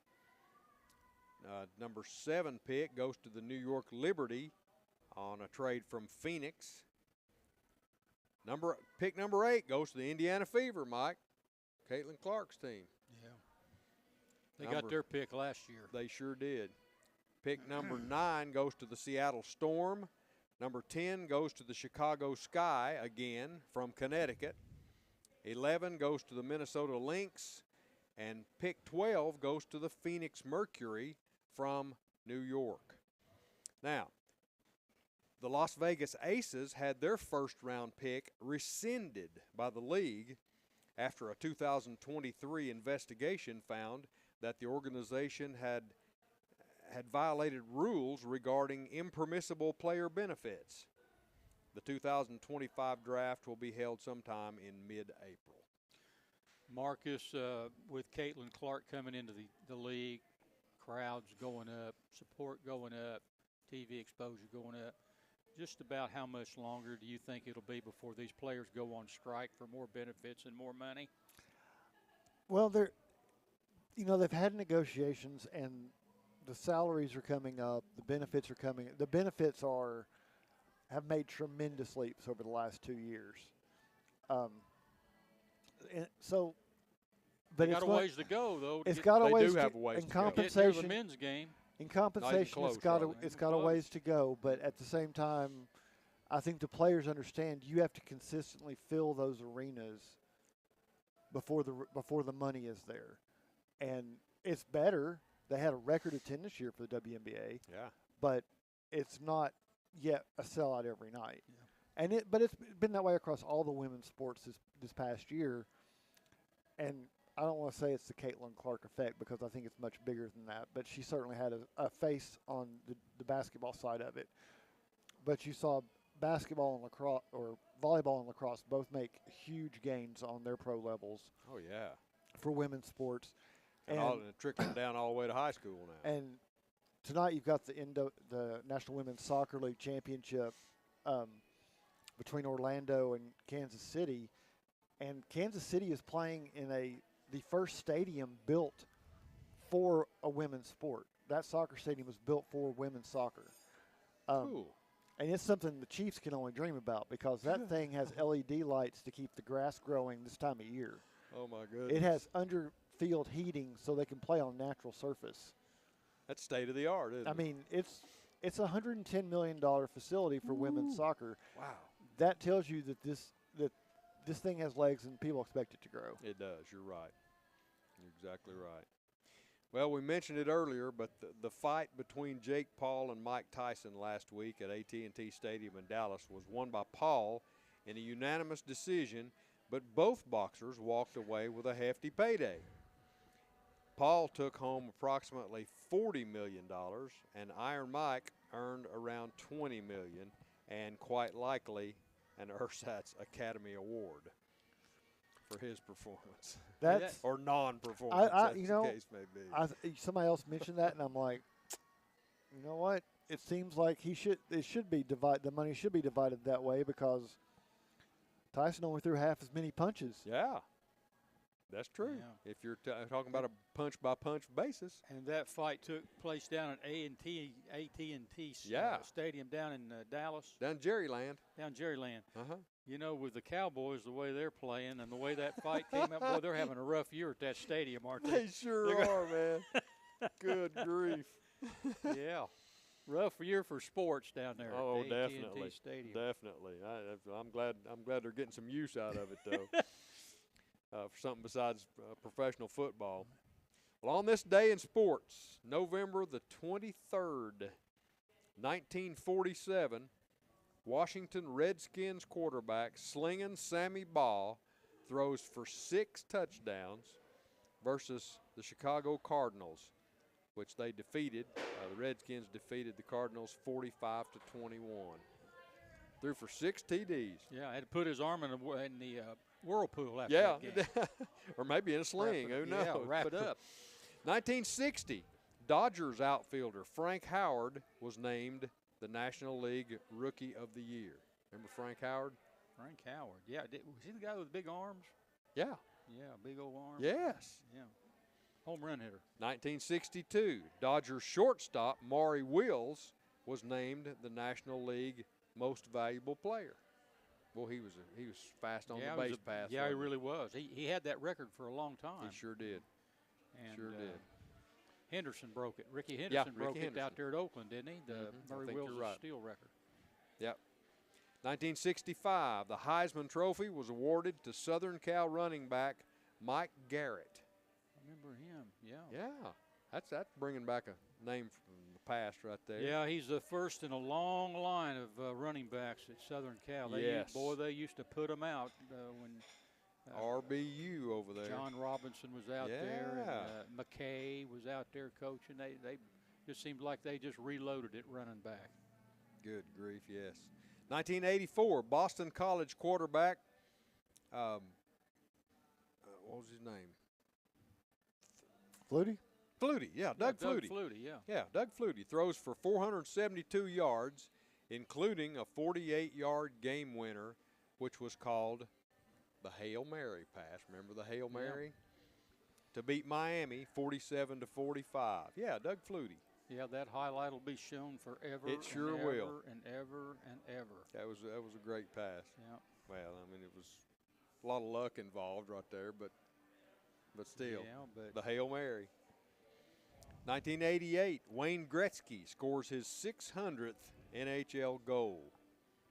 1989, the Philadelphia Eagles beat the Dallas Cowboys 27-0, a game in which Cowboys head coach Jimmy Johnson accused Eagles head coach Buddy Ryan of placing bounties on players. They called that one the Bounty Bowl. Well, you know, that comes around every decade or so in the NFL. Somebody gets accused of that. Yeah, no doubt. 2001, Jeff Gordon wins the NASCAR Sprint Cup.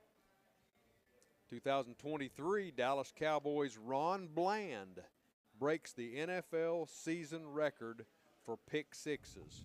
He had 5 on the year. 5 pick sixes. Wow. A couple of birthdays of note. 1964, Dan Snyder was born on this day. NFL team owner, Washington Redskins and the Washington football team and the Washington Commanders. They've gone through a series of name changes. Snyder's arguably one of the most despised owners in the NFL. And reportedly looking for it to sell at this point. Yes. And he was born in Silver Spring, Maryland, 1964. Just outside of Washington, just across the Beltway. Just across the Beltway, that's right. And birthday in 1982, young man by the name of Asafa Powell was born. He's a Jamaican sprinter, born in Spanish Town, Jamaica. He's always Asafa Powell's kind of like being a bridesmaid, never a bride. He came along when Usain Bolt was there, and nobody could beat Bolt, the lightning bolt. But Asafa Powell, great sprinter. One death to speak of in 2011, Jim Rathman. He's an American auto racer. Won the Indy 500 in 1960. Won the race at Monza in 1958. Died after a seizure at the age of 83. Yeah, did you know his name really wasn't Jim Rathman? No. His real name was Dick Rathman. That was his brother. But when I've heard you tell this story. And they got into auto racing, and Jim, the now Jim, was Dick. Now I'm going to confuse everybody, including myself. And he wasn't old enough, but Dick was. So they swapped names to get him a license to compete in auto racing. So that's amazing. Jim Rathman was actually Dick Rathman, and Dick Rathman was actually Jim Rathman. But both brothers raced in the Indianapolis 500 for years and years, and Jim, who won the race, or Dick, however you want to put it, in 1960. Boy, what duels he had back in the Roadster days with Roger Ward in 59, 60, and right in there. And great driver, and he had a car dealership down in Florida near Cape Kennedy. And he supplied Corvettes to all the original astronauts. Oh, my goodness. Shepard and Glenn and all of them. And they were tickled to death to get them Corvettes because all of them had families and they drove station wagons. So Jim gave them Corvettes, buddy. They all had 3 or 4 kids driving station wagons. But Jim they could tool around in those two-seaters. And Jim gave you know, it's one of those things that you see, but nobody really recognizes in a lot of those, like the original 7 and some of those movies that have been made. You see them all driving Corvettes. Yeah. And there's a station wagon in the driveway. Yeah. They came from Jim Rathman's dealership.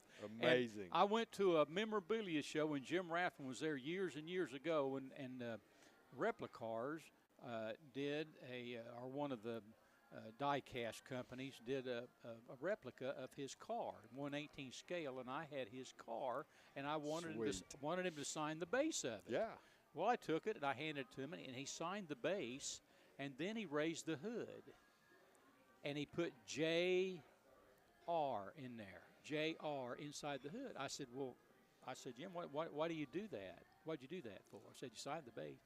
He says, nobody knows I do that, and said, if someday somebody questions whether I really signed this for you or not, the authenticity of it, you can raise that hood and show them that I put my initials in there. There you go. How about that deal? That's novel. I like that, though. Great guy, like Jim Rathman. Great ambassador for auto racing, the Indianapolis 500, and so forth. Good deal. Well, that'll do it for this week's edition of Sports Headlines, brought to you, as always, by Fast Signs. I'm Donnie Moore. Back to you, Gunner. Yeah, let's talk a little bit, Marcus and Donnie, about this playoff system. And I really don't know where to start because it's sort of like the old laugh-in show, where you had the guy with the German helmet on and he always went, very confusing. Very interesting, very confusing, whatever. But anyway, that's kind of where we're at right now. Was that Artie Johnson? Artie Johnson. Artie Johnson. Yeah, we need him right now. We do. Yeah. But let's just go down through here. Oregon's number 1. I think they're in. Even if they get a loss, I mean, they're not going to happen, but or they lose the Big Ten championship game, I think you got to pencil Oregon in there. I do too. Ohio State's number 2 at 9-1. Now they play Indiana They got today. Indiana They got today. some work to do. They got They sure Indiana do. today, and they got Michigan next week, which Yeah. is a rival game. But everybody's, talking about the Indiana game today. If they win it, they'll be 10-1 going into the Michigan game. If they lose it, they'll be 9-2. They could finish 10-2. If Ohio State, let's say they finish 10-2, are they in? Marcus, we're going to have a lot of 10-2 teams. Well, they could be. Yeah. They'll be. I mean, it's going to be hard to argue against them being included because of where they're sitting right now. You just don't think they're going to fall 8 spots. Yeah. Unless Indiana would have to blow them out for them to be out of it. Yeah, I think so too, and I think that right now Ohio State is looking good with what if they can take care of business the next couple of weeks. Texas at 9-1. Texas, they've got Kentucky at home today, and then they've got I think the playoff game or the Southeastern Conference title game. Then, if they take care of business today, and Texas A&M takes care of business at Auburn today, would be the Texas A&M game next week. The winner of that game goes to the SEC championship game, and in all probability would then go into the playoffs. What do you think? That's the way it's probably going to work out. I think Texas A&M, if they will bump up enough to make the championship game if they were to upset Texas. Now, that assumes that Kentucky doesn't do something surprising today. Right. Which, I Could mean, happen. you can say it, but, I mean, Ole Miss It will could tell you happen. that it's entirely possible. And then you've got a Texas A&M going to that title game, with a 10-2 record, with the possibility of losing that game and finishing 10-3, and then their argument been, hey, look, we made it to the championship game. None of these other teams made it. I know we got 3 losses, but heck, you gonna leave us out? I think they are. I think they will get left And out. of course, if they that lose. could be the same thing for several SEC teams that go to the championship game. That would be their argument. Hey, we made it to the championship. Nobody else did. And we played say it was a close game. We played a close game. How are you going to leave us out at 8 and I agree, but I don't yeah. think they're going to take any 3-loss 10 teams. and I think he might be right. Not the way they're acting right now, which is upsetting to a lot of people in that they are counting. They are looking at the number of losses. They are not looking at the strength of schedule. Yeah. True. That's how Notre Dame is up where they are because they've got 1 loss. Doesn't matter that it was to Northern Illinois or your grandmother, whichever might be the case. Sisters of the I agree. Blind. Penn State's 9-1. They're at Minnesota today. Minnesota's got I think they're 6-4. They're a decent football team. They're going to be colder than all get out up there in Minnesota. Wow. They're going up there to play today, but next week they've got Maryland. That's how big today is. Today's the day as far as I'm concerned. Today's it. Because they got Maryland at home next week, but Penn State right now looking pretty good. Their playoffs. position's good, but I mean, again, it's the same case you can make for Indiana. Who have they played? They played 1 top 25 team and lost. Yeah, that's true. That's true. But you go down through here and you look at all, some of these SEC teams. You look at Tennessee, or I'm just pointing out, you beat Alabama, but where else is your wins?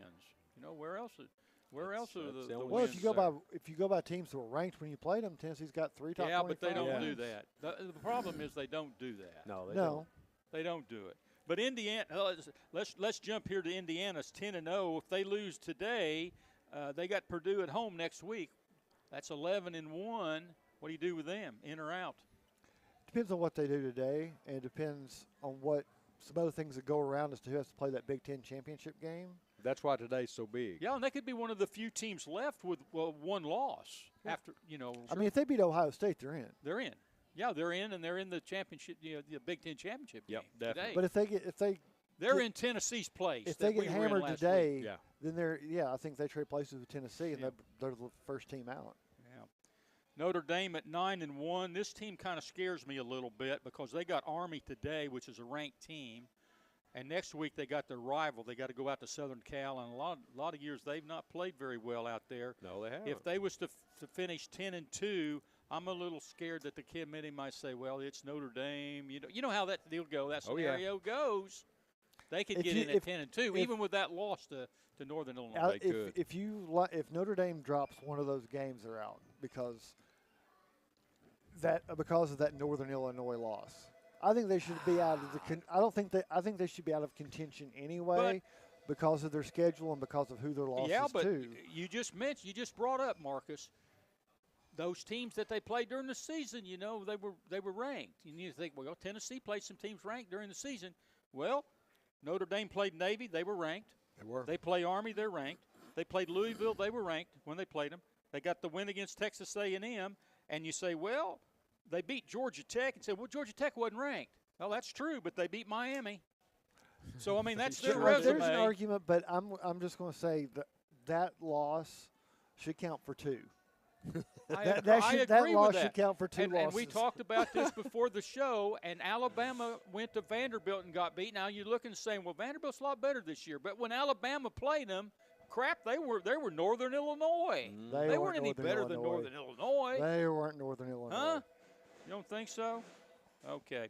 Well, Alabama's at Oklahoma today, and then they got Auburn at home. So this is a big day for them, Marcus. Big day for them out in Norman. It's a big day for that they need to win, but I don't think it's going to be a challenging game. Alabama should roll right through Oklahoma. Yeah. We're going to come right back here, and we're going to talk a little bit more about this. But it's time for a break, and when we return, we'll be back to close out today's show. You're listening to the Goteez Sports Page, and now stay tuned for the best in local sports.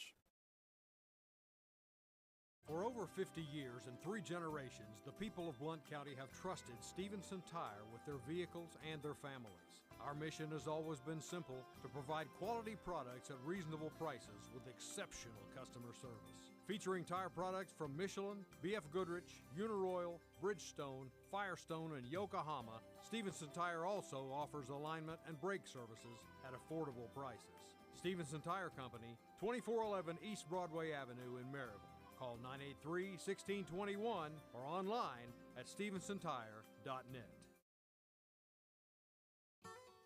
The Roger L. Newman Company began in 1984 with a vision of providing Blount County with excellent heating and cooling service. Mr. Newman also wanted a real business. No gimmicks and no high-pressure sales. They just fix it or replace it. They want to stay within your budget and make you comfortable. Their motto still stands true today: call us first, we'll be there. Call Roger L. Newman Company at 982-5446 or visit online at rogerlnewman.com. Cooler temperatures are approaching. Upgrade your furnace now for as little as $50 a month.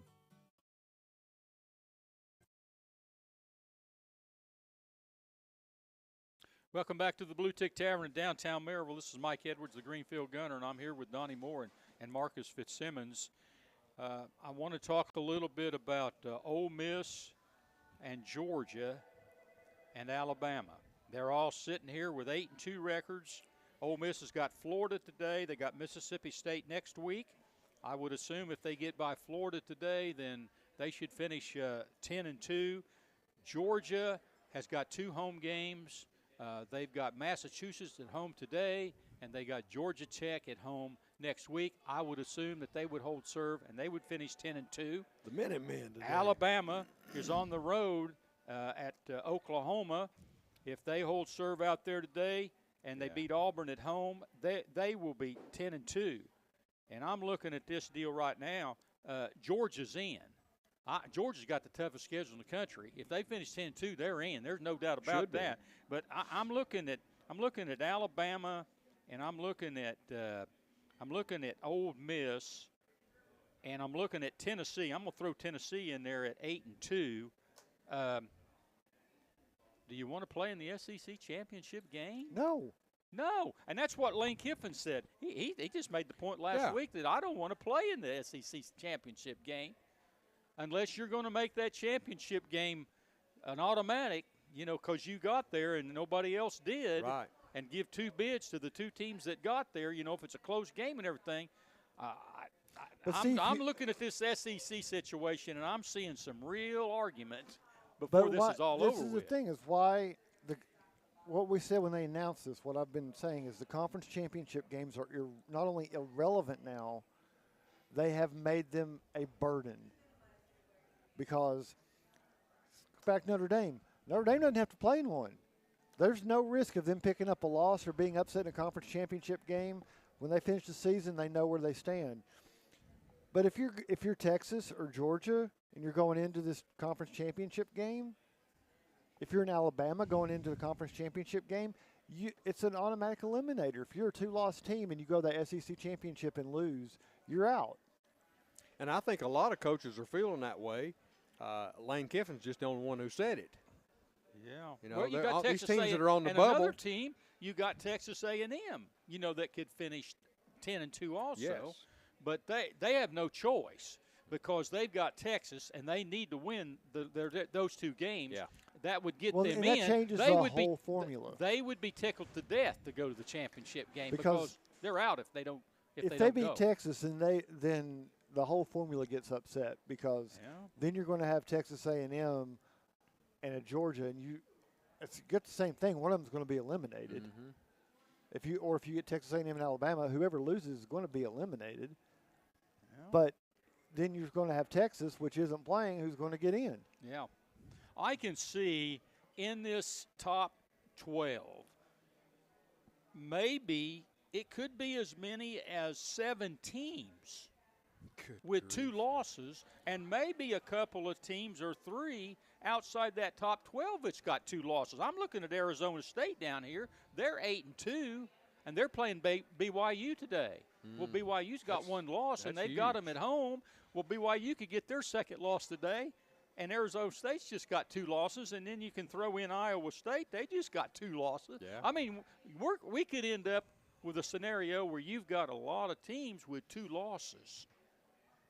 Should have gone to 16 instead of 12. We've said that from the beginning. Yeah, we have. You can still argue, but you're not going. But you're arguing about maybe what 3-loss team gets in, rather than how many 2-loss teams do not get in. Mm-hmm. Yeah.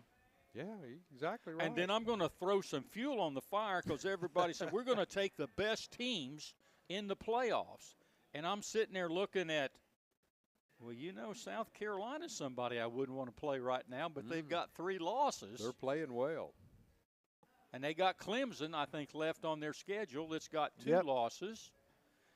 So there's not a chance they're going to take them with South Carolina with 3 losses. But I'm saying I don't know that there's a lot of teams that would want to play them right now, Marcus. Nobody wants to play them right now. No. If they were to beat Clemson, no, they might be right in the thick of things. Yeah. Well, they'll be in the thick of things, being able to say we should be at least in the conversation, but nobody's going to take it seriously because of those losses. Yeah. But, I mean, I think I would. If I'm Clemson, that's the last thing I want because, we've seen South Carolina do that before, where they knew they were not going to get a postseason that was equal to the quality of the way they were playing at the end of the year, and they took it out on Clemson. Yep. Yeah, they did. Let's look at the committee. The committee says, well, we're looking at strength of schedule. No, they're not. And we're looking at wins and losses, and they've got other. So which are they looking at most? Wins and losses or strength of schedule? Wins and losses is very obvious. That's what they're looking at. They are. That's what they're seeing. So you wouldn't take a 3-loss Georgia team having the schedule that they I played didn't say this me. year. I said you asked with about the committee. No. They would not. You don't think there's a chance they take a 3-loss Georgia team with the schedule that they played this year if they made it to the if we finished with them in the top? Well, we'd have to be the top 10 or 11. It would have to be a radical break from what we have seen from them Yeah, in the it CFP they've released to this point, which is based solely on wins and losses. It's based on overall record. Strength of schedule has not made an appearance in these CFP rankings yet. Yeah. Otherwise, Georgia would not be where they are. Georgia would be up there as a top 3 team. Well, here's how this thing gets, I think, really confusing, and it's going to clear up some. As if it's not already confusing. Yeah. The Big Ten's got 4 teams right now that are in line. Oregon, Ohio State, Penn State, and Indiana. Ohio State and Indiana play today, but Indiana hadn't lost. Right. So they're just going to have one loss after today, regardless of what they get, how bad they get beat or whatever. And with Purdue next week, they're going to finish the year with one loss, which not many teams are going to do that. They're going to have a lot of them's going to have at least 2 losses.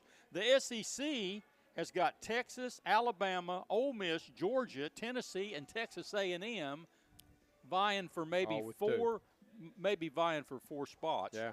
The ACC has got Miami, SMU, and Clemson, and a lot of people are saying, well, you're only going to get 1 spot. But, they're probably going to have a team in there that possibly just got 2 losses or 1 loss. Big 12, they got BYU, Colorado, Arizona State, and Iowa State, and you got Colorado that controls their own destiny out there. Prime.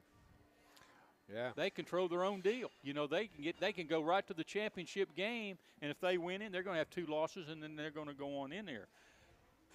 You got now this is where they get the automatic bid out there. This is one of the reasons Tennessee is is outside looking in right now. Right. Everybody's talking about Boise State, but you also have Army that has not lost, and you've got a Tulane team that's ranked that's only lost 2 games.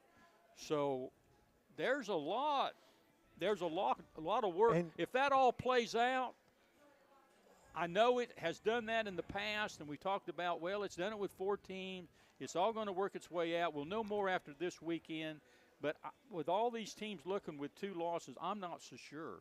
I'm just not so sure this time around. Depending on what happens with and this is going to be strictly on weather forecast, but depending on what happens, once we get these final rankings and figure out who's in and out, the way it's sitting right now, where those first 4 games are on campus and go with the higher seed, if it stays where it is, where the Big Ten is hosting, you're going to have all those games and these SEC teams playing in winter weather in December up in Michigan, up in Ohio, and Indiana, rather than playing in Florida or Texas or Georgia in December. Can you see all these southern schools, I've talked about this before. It's like, well, we'll play the Big Ten school, or we'll play Notre Dame, but would you play us in Atlanta, or would you play? Yeah. Now Neutral they're going to have site. to go up there and freeze their tail off and But play up there. Even Michigan doesn't play outside in December. Yeah, I know. Wow. Let's look at Tennessee and how irate they could get over all of this. Let's say Notre Dame loses another game, and we all know it's Notre Dame, and Marcus said, well, they lost to Northern. I don't care. It's Notre Dame. They got the Subway alumni all over the country. If they put Notre Dame in over Tennessee, it could get ugly. In a hurry. Get ugly. In a hurry. If it boils down to Indiana with their schedule, even though they got 1 loss in Tennessee, is it going to get ugly? It might. It's going to get ugly. I'm shaking my head up and down. Ohio State, Indiana beats them today, and they put Ohio State ahead of Tennessee. And you're saying, well, they beat Penn State. That's the only team they've beat. Is it going to get ugly down here? It's going to get ugly down here in Knoxville, isn't it? Yes. It's going to get ugly. I'm bringing all these scenarios up. If Indiana were to beat Ohio State, then the Big Ten's got an SEC scenario. Yeah. Where one of their perennials has taken a loss nobody was expecting. That is where you have Tennessee and Georgia, and one of them's got to take a loss. Now, here's one for you. Now, I'm just looking at Tennessee right here, all the scenarios. Let's say it gets down to Ole Miss, who's not they don't play in the championship game. They finish 10-2. Tennessee finishes 10-2, and they pick Ole Miss over Tennessee. Is it going to get ugly in Knoxville with Lane Kiffin? Most assuredly. Hey, there could be a lot of ugliness around here before this thing's all over with. I'm just throwing it out there. What do you think, Marcus? I don't want to say that bowl games are suddenly going to disappear, but I just have this feeling that no matter how this scenario plays out, there's going to be so many unhappy people that we're going to revisit this right thing here at very Christmas, quickly. Right here at Christmas time. Right We're here at going to Christmas time. revisit this thing very quickly for that 2026 contract, and I will not be surprised at all to see 16 teams playing. Yeah. And I won't be surprised if conference championship games start headed out the door. Yeah. Hey, listen, it's going to be fun. It's going to be fun. It And is. listen, before we get out of here, Tennessee is a 40.5-point favorite today. Donnie Moore, do they cover 40.5 today? I don't think so. You're a no. I'm a no. Marcus, 40.5. No, No. no. I tell you what, I'm all orange. I know you are. I'm all orange. I think they break out today. Nico, they're going to run the score up as high as they can get it. Try to You're prove. saying 71-0 I'm again. saying they're going to find Well, offense today. I hope they do. And it's going to be happy. It's going to be happy day today. Getting ready for Vandy next week. Time to get out of here. It is. Blow the whistle. Hey, that'll do it for today's edition of the Goteez Sports Page. Thanks to Aaron Ishmael back at Loud Media, our host of the Bluetick Tavern, and all our sponsors. For Donnie Moore and Marcus Fitzsimmons, until next Saturday, this is Mike Edwards, the Greenfield Gunner, wishing everyone good sports. And that's the final